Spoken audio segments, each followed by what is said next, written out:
Hello बच्चों, रेखा coaching classes में आपका स्वागत है। आज हम पढ़ने वाले हैं सामाजिक विज्ञान का मॉडल पेपर जो 2025 की तैयारी के लिए आपकी हेल्प करेगा।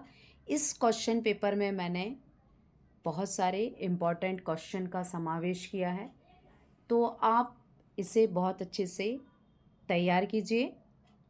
और सभी बच्चों को बहुत सारी टेंशन्स तो हैं क्योंकि एग्ज़ाम है और एग्ज़ाम में इस तरह से लगता है कि क्या पढ़ लिया जाए जो आ जाए।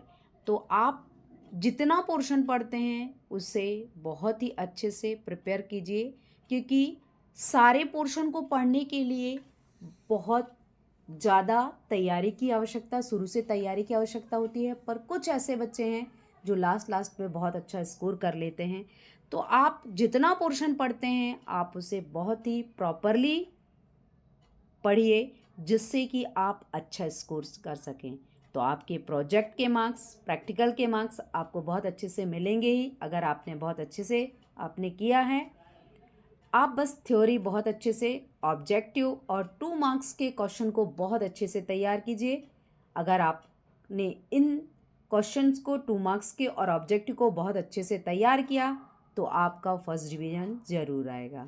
तो आइए शुरू करते हैं मॉडल पेपर के प्रश्नोत्तर की श्रृंखला। शुरुआत में पहला प्रश्न क्या है?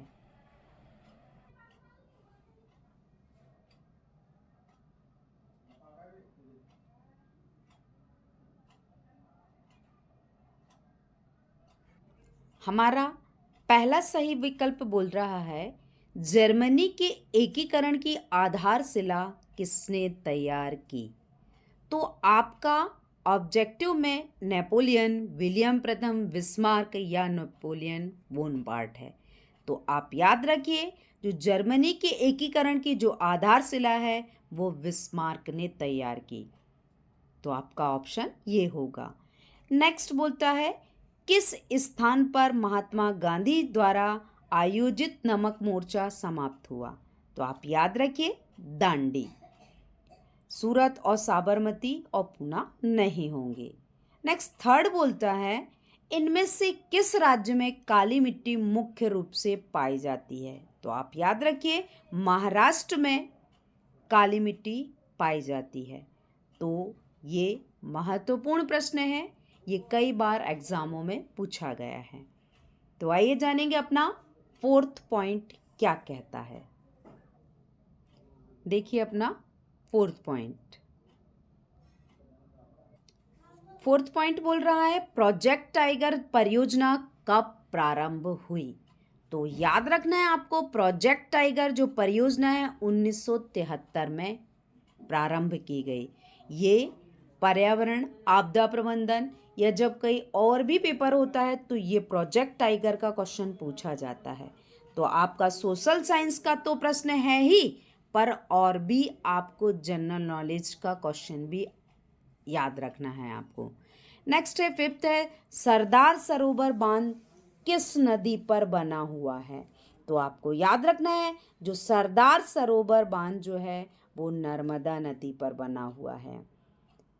अगला बोलता है सिक्स्थ, प्लास्टर ऑफ पेरिस किससे बनाया जाता है? तो ये भी साइंस और सोशल साइंस दोनों में पूछा जाता है। तो आपको बहुत ही अच्छे से याद रखना है, क्योंकि एक क्वेश्चन 2 सब्जेक्टों में कवर कर रहा है, साइंस और सोशल साइंस। तो वो है, प्लास्टर ऑफ पेरिस किससे बनाया जाता है? जिप्सम से बनाया जाता है। तो ये थे हमारे सही विकल्प। आइए जानेंगे अगला प्रश्न क्या है। देखिए अगला प्रश्न हमारा क्या बोल रहा है, रिक्त स्थानों की पूर्ति कीजिए। तो रिक्त स्थानों में पहला पॉइंट है, छोटा नागपुर क्षेत्र में खालिस्तान जनजातियां निवास करती हैं। तो आप याद रखिए, आदिवासी जनजातियां निवास करती हैं। तो आदिवासियां जनजातियां जो आपके बुक्स में 3-4 हैं उनके नाम भी याद रखिएगा, क्योंकि आपको 2 मार्क्स में पूछे जा सकते हैं। अगला बोलता है दूसरा, स्थायी वन क्षेत्रों का सर्वाधिक क्षेत्र खालिस्तान राज्य में स्थित है।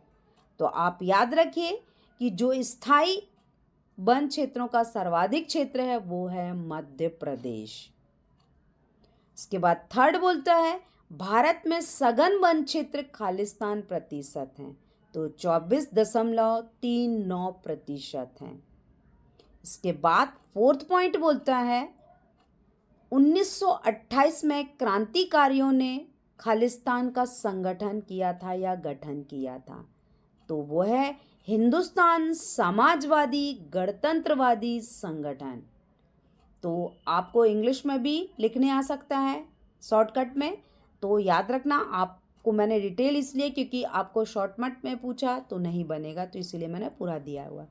नेक्स्ट फिफ्थ बोलता है अर्थव्यवस्था का खालिस्तान क्षेत्र में विभाजन किया गया, तो अर्थव्यवस्था को 3 क्षेत्रों में बांटा गया है, 3 क्षेत्रों में विभाजन किया गया है।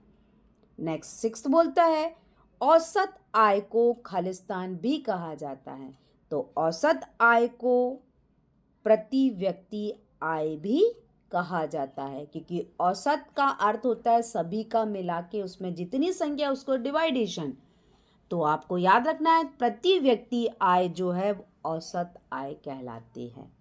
तो ये थे हमारे 6 पॉइंट रिक्त स्थानों के, आप सही क्रम में कर लीजिएगा। मैंने रोमन अंक लिखते लिखते दूसरे भी लिख दिए हैं, तो आप उन्हें 1 2 3 4 करके भी लिख लीजिएगा। तो आइए जानेंगे थर्ड पॉइंट क्या है। देखिए तीसरा पॉइंट,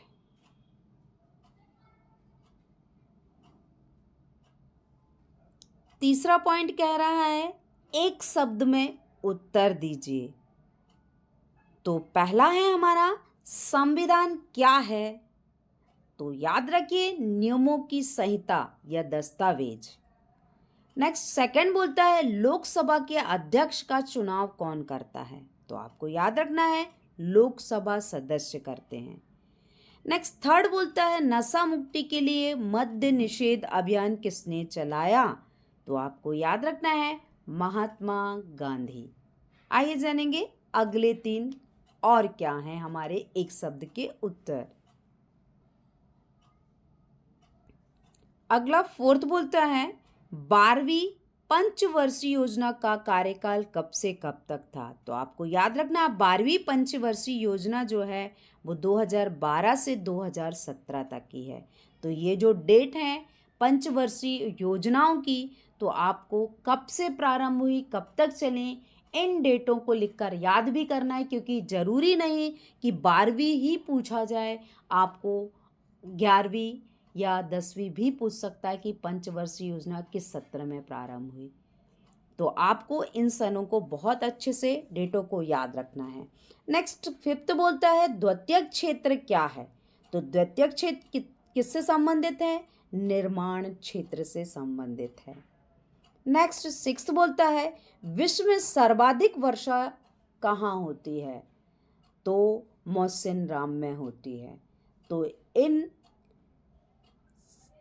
एक शब्द के उत्तर दीजिए के आंसर को आपको याद रखना है। आपको एक शब्द में उत्तर दीजिए के साथ आपको 2 नंबर के प्रश्नों में भी इनको मिलाकर डिटेल में पूछा जा सकता है, तो आप इन्हें बहुत अच्छे से लिखकर तैयार कीजिएगा। आइए जानेंगे अपना चौथा पॉइंट क्या है। देखिए हमारा फिफ्थ पॉइंट बोलता है सत्य असत्य। फिफ्थ पॉइंट में सत्य असत्य को हमें लिखना है, तो सत्य सत्य में पहला बोलता है विनिर्माण उद्योग आर्थिक विकास की रीढ़ मानी जाती हैं, तो बिल्कुल सत्य है, क्योंकि वो आधारशिला है, इसके कारण ही बहुत अधिक उद्योग विकसित हो चुके हैं। नेक्स्ट सेकंड बोलता है बेल्जियम में एकात्मक सरकार है, तो ये असत्य होगा, एकात्मक नहीं है। नेक्स्ट थर्ड बोलता है भारत एक धर्मनिरपेक्ष राज्य है, तो हम जैसे ही नागरिक शास्त्र पढ़ते हैं तो हमारा क्वेश्चन आता है धर्मनिरपेक्ष राज्य का अर्थ क्या है, किसे कहते हैं। तो आप याद रखिए जो हमारा भारत है एक धर्मनिरपेक्ष राज्य है। धर्मनिरपेक्ष का अर्थ है कि सभी लोग सभी धर्मों को मान सकते हैं, किसी भी तरह का हस्तक्षेप नहीं है, अतः यह सत्य होगा। नेक्स्ट फोर्थ बोलता है महिलाओं के लिए पंचायतों में 1/3 स्थान आरक्षित है, तो ये भी सत्य है। नेक्स्ट फिफ्थ बोलता है गरिमा और आजादी ही राजतंत्र का आधार है। तो बिल्कुल सही, जो गरिमा और आजादी है वो राजतंत्र का क्या है? आधार है। तो ये भी सत्य होगा। नेक्स्ट सिक्स बोलता है भारत में सबसे कम साक्षरता बिहार में है। तो गलत है, बिहार में नहीं है। तो आपका आंसर जो होगा वो असत्य होगा। तो ये थे हमारे सत्य और असत्य। जानेंगे अगला पॉइंट क्या है। देखिए अगला पॉइंट क्या बता रहा है।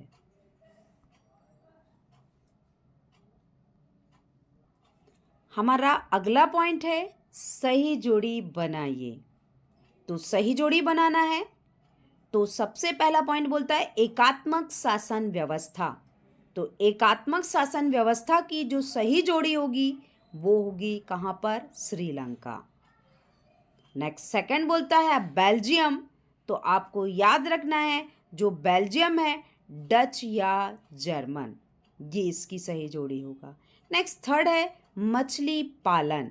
तो आपको याद रखना है जो मछली पालन है वो प्राथमिक क्षेत्र के अंतर्गत आता है। नेक्स्ट फोर्थ है वंदे मातरम। तो वो किसके अंतर्गत आएगा? बंकिम चंद्र चट्टोपाध्याय। तो आपको ए लगाना है। नेक्स्ट फिफ्थ बोलता है जिम कार्बेट उद्यान। तो जिम कार्बेट उद्यान उत्तराखंड से संबंधित है। नेक्स्ट सिक्स्थ लास्ट है सरदार सरोवर बांध। अभी हमने ऑब्जेक्टिव में भी देखा ये, तो याद रखिए नर्मदा नदी, यानी सी आपका सही होगा। तो ये थे हमारी सही जोड़ियाँ। अब जानेंगे मॉडल पेपर के क्वेश्चन क्या होंगे जो महत्वपूर्ण हैं। तो आइए जानेंगे हम प्रश्नोत्तर की श्रृंखला। देखिए हमारे प्रश्नोत्तर क्या हैं।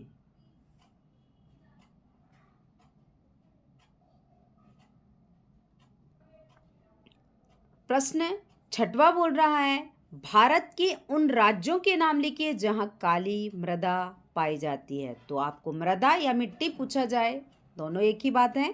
नेक्स्ट अथवा में बोलता है मृदा अपरदन के 2 कारण लिखना। सातवां प्रश्न बोलता है बागर क्या है, लिखिए। और यदि आपको ये नहीं बनता तो अथवा का आंसर हल करना है भारत में पाई जाने वाली मिट्टियों के नाम लिखिए। तो आपको जो भारत में पाई जाती हैं मिट्टियाँ उन्हीं के नाम लिखना है।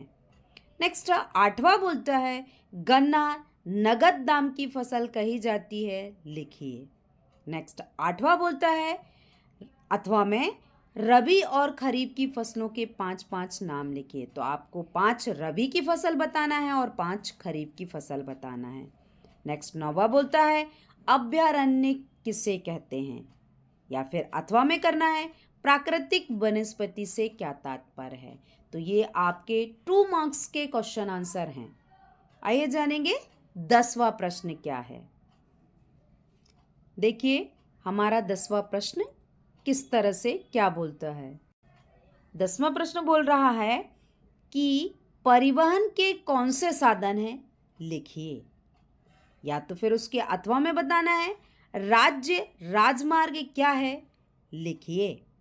नेक्स्ट 11 नंबर का क्वेश्चन बोलता है डिजिटल भारत क्या है, उदाहरण देकर लिखिए। आप इन क्वेश्चनों को जितने से जितने ज़्यादा बच्चे स्टडी कर रहे हैं और आपके फ्रेंड हैं, जो बच्चे तो हमारे शाला में हैं उन बच्चों से तो बनता है, पर आप एक दूसरे से शेयर ज़रूर कीजिए, क्योंकि जितने ज़्यादा से ज़्यादा बच्चे इन क्वेश्चनों को तैयार करेंगे उनके मार्क्स बहुत अच्छे आएंगे।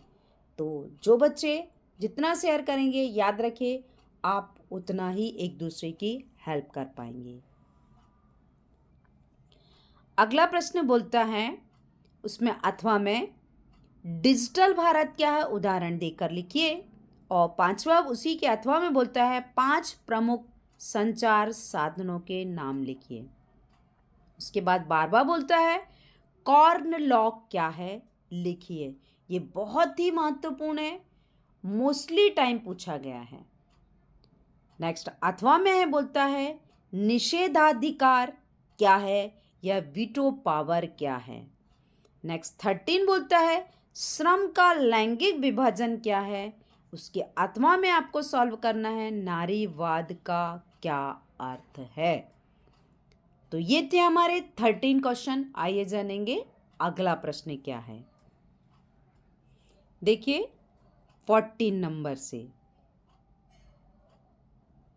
14 नंबर का क्वेश्चन बोलता है गुटेनबर्ग किस देश के थे, किसके लिए प्रसिद्ध हुए, लिखिए। या फिर अथवा में बताना है पंचांग से क्या आशय है, इसके बारे में बताइए। नेक्स्ट 15 बोलता है खगोल शास्त्र क्या है, लिखिए। या फिर बताना है आपको कंपोजिटर क्या है, लिखिए।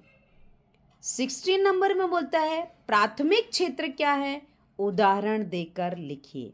या फिर अथवा में बताना है द्वितीयक तृतीयक क्षेत्र के 2 उदाहरण लिखिए। नेक्स्ट 17 बोलता है वैश्वीकरण का छोटे उत्पादों पर क्या प्रभाव पड़ा, लिखिए। और अथवा में करना है आपको, यदि आपसे नहीं बनता 17वां क्वेश्चन तो आपको अथवा का है मानव जीवन में मूल संसाधन का क्या महत्व है। तो ये थे हमारे 17। आइए जानेंगे 18 नंबर का क्वेश्चन। देखिए क्या है। 18 नंबर में बोलता है वन्य जीव संरक्षण अधिनियम 1972 क्या है, लिखिए। तो आपने जो कॉपी में बहुत अच्छे से लिखा है आपको उसी हिसाब से 3 मार्क्स के क्वेश्चन को रिप्लाई करना है। नेक्स्ट बोलता अथवा में वन और वन्य जीव संसाधनों के प्रकार को लिखिए। तो आपको इन आंसरों को बहुत अच्छे से लिख के देना है क्योंकि ये 3 मार्क्स के हैं। 2 मार्क्स के छोटे होते हैं पर 3 मार्क्स के बड़े हैं, तो आपको उस हिसाब से रिप्लाई करना है। नेक्स्ट 19 नंबर बोलता है संघवाद क्या है, इसकी विशेषताएं लिखिए। नेक्स्ट अथवा में बोलता है सत्ता के विकेंद्रीकरण से क्या आशय है, लिखिए। नेक्स्ट 20 नंबर में बोलता है केंद्रीय बैंक क्या है, इसके प्रमुख कार्यों को लिखिए। अथवा में है बोलता है मुद्रा क्या है, इसके प्रमुख कार्यों को लिखिए। 21 नंबर में बोलता है प्रच्छन्न बेरोजगारी से आप क्या समझते हैं एवं ग्रामीण क्षेत्र के बारे में उदाहरण देकर उसकी व्याख्या कीजिए। उसके अथवा में बोलता है सामाजिक विभाजन की स्थिति कब उत्पन्न होती है। तो ये थे हमारे 21 क्वेश्चन। आइए जानेंगे अगले 2 प्रश्न और, क्योंकि आपको 23 प्रश्नों की श्रृंखला रहती है आपके पास पेपर में, तो आपको नंबर के हिसाब से आंसर को लिखना है। तो आइए जानेंगे अगले 2 प्रश्न। देखिए क्या हैं। 22 नंबर का क्वेश्चन बोलता है सविनय अवज्ञा आंदोलन क्या है, लिखिए। या फिर उसके अथवा में करना है साइमन कमीशन क्या है, लिखिए। ये बहुत ही महत्वपूर्ण प्रश्न है, ये एग्जाम में बहुत बार पूछे गए हैं, इन्हें आप लिखकर तैयार ही कर लीजिएगा। नेक्स्ट 23 मानचित्र को भरिए, यानी आपको भारत का मैप मिलेगा, उस मैप में आपको 4 पॉइंट भरने, क्योंकि 4 मार्क्स के रहते हैं, तो आपको या 6 पॉइंट दिए हैं तो आपको 4 भरने हैं या 5 पॉइंट दिए रहेंगे एग्जाम में। तो पहला है हजारीबाग, फिर HVJ गैस पाइपलाइन, तीसरा है सिंगरौली, उसके बाद है लौह इस्पात संयंत्र भिलाई, या 5वां कर्क रेखा, 6वां नर्मदा नदी। इन 6 में से आपको 4 फिल करना है भारत के मैप में, इंडिया के मैप में। नेक्स्ट या तो फिर किसे करना है अजमेर, बालाघाट, दुर्गापुर, सतपुड़ा, तापी नदी। तो इस तरह से आप और भी जो आपको स्कूल में कराए गए हैं, मैपिंग की तैयारी कराई है, उसे तैयार कीजिएगा। मैंने एक्सपेक्टेड जो आ सकता है उन्हें दिया हुआ है। तो सारे बच्चे इतने प्रश्नोत्तर को लगभग कर ही लेंगे, तो इसमें से बहुत सारे प्रश्नों को पूछा जाता है। तो आज की वीडियोस यहीं तक थी, तो थैंक यू। तो thank you for watching my videos. Please like and subscribe.